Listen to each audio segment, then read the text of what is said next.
सातवाहन काल में भौतिक संस्कृति। सातवाहन काल में दक्कन की भौतिक संस्कृति में स्थानीय उपादान और उत्तर के वैशिष्ट्य दोनों का मिश्रण है। चूंकि सातवाहन इनका साम्राज्य काफ़ी विस्तृत था, दक्कन में भी था और कुछ हद तक उत्तर के भी भागों में था। दक्कन के महापाषाण निर्माता लोहे का इस्तेमाल और खेती दोनों से परिचित थे। यद्यपि लगभग 200 ईसा पूर्व के पहले हम लोहे के बने कुछ फावड़े पाते हैं, फिर भी ऐसे औजारों की संख्या ईसा की आरंभिक 2-3 सदियों में काफ़ी बढ़ी है। महापाषाण अवस्था से सातवाहन अवस्था तक फावड़े के आकार में कोई खास परिवर्तन नहीं दिखाई देता है। अंतर इतना ही है कि फावड़ों में मूठ अच्छी तरह और पूरी तरह लग गए थे। मूठ वाले फावड़े के अतिरिक्त हंसिए, कुदाल, हल के फाल, कुल्हाड़ियाँ, बसुले, उस्तरे आदि सातवाहन स्तरों में पाए गए हैं। चूलदार और मूठ वाले बाणाग्र और कटारें भी मिली हैं। करीमनगर जिले में एक स्थान पर लोहार की एक दुकान भी मिली है। सातवाहनों ने करीमनगर और वारंगल के लौह अयस्कों का उपयोग किया होगा, क्योंकि इन दोनों जिलों में पता चला है कि महापाषाण काल में लोहे की खदानें थीं। ईसा से पूर्व की और बाद की सदियों में कोलार क्षेत्रों में प्राचीन स्वर्ण खदानें होने के साक्ष्य मिले हैं। सातवाहनों ने स्वर्ण का प्रयोग बहुमूल्य धातु के रूप में किया होगा, क्योंकि उन्होंने कुषाणों की तरह सोने के सिक्के नहीं चलाए। उनके सिक्के अधिकांश शीशे के हैं, जो दक्कन में पाए जाते हैं। उन्होंने पोटिन, तांबे और कांसे की मुद्राएं भी चलाईं।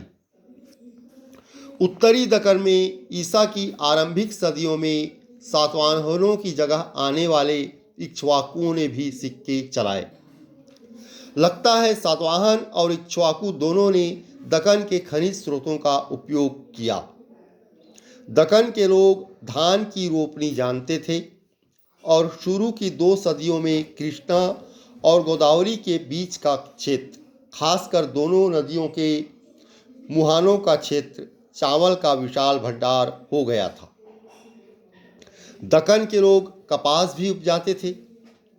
विदेशियों के विवरणों में आंध्र कपास के उत्पादन में मशहूर बताया गया है। इस प्रकार दक्कन के एक बड़े हिस्से में एक परम उन्नत ग्रामीण अर्थव्यवस्था विकसित हुई। प्लिनी के अनुसार आंध्र राज्य की सेना में 1 लाख पदाती, 2000 घुड़सवार और 1000 हाथी थी।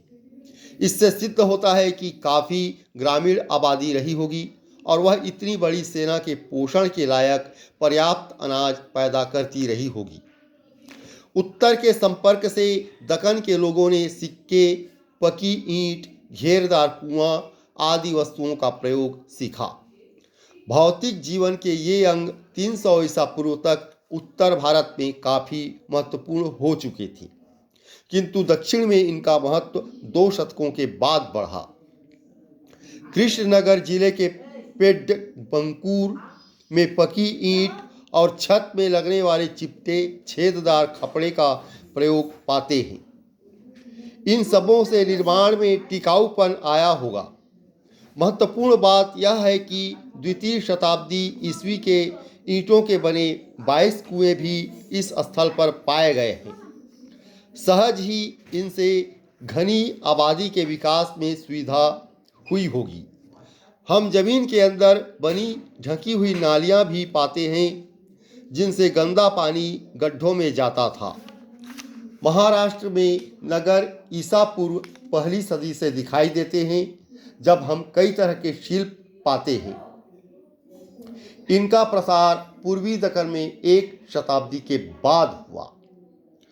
प्लिनी ने लिखा है कि पूर्वी दक्कन में आंध्र देश में दीवार से घिरे 30 नगर थे और बहुत सारे गांव भी। इस क्षेत्र में दूसरी और तीसरी सदियों में कई नगर थे। इसकी जानकारी अभिलेखों और उत्खननों से मिली है। भारी संख्या में मिले रोमन और सातवाहन सिक्कों से बढ़ते हुए व्यापार का संकेत मिलता है। ये सभी पूर्वी दक्कन में गोदावरी कृष्णा क्षेत्र में लगभग 1 शतक बाद दिखाई देते हैं। इस प्रकार सातवाहनों के अंतर्गत भौतिक संस्कृति उन्नत संस्कृति थी, विकसित थी, अर्थव्यवस्था भी विकसित था, नगरीय संस्कृति का भी विकास इस युग में हम पाते हैं। लोहे का प्रयोग भी हम पाते हैं। वैसे उन्होंने सोने के सिक्के नहीं चलाए, फिर भी यह नहीं कहा जा सकता कि वे बहुत ज़्यादा समृद्ध या संपन्न नहीं थी। जैसे एक विदेशी यात्री के अनुसार आंध्र राज्य की सेना में 1 लाख पदाती थे, 2000 घुड़सवार थे, 1000 हाथी थे। तो इस एक विशाल सेना के भरण पोषण के लिए पर्याप्त क्षमता राजा के पास रही होगी। इसके अलावा सातवाहनों के क्षेत्र में कृष्णा और गोदावरी जो एक उपजाऊ क्षेत्र है ये भी था। तो एक अन्न उत्पादन विशेषकर चावल का उत्पादन यहाँ प्रचुर मात्रा में होता रहा होगा। तो इस प्रकार सातवाहन वंश पे भौतिक संस्कृति अत्यंत ही उन्नत थी, फली पूरी संस्कृति थी, ऐसा कहा जा सकता है।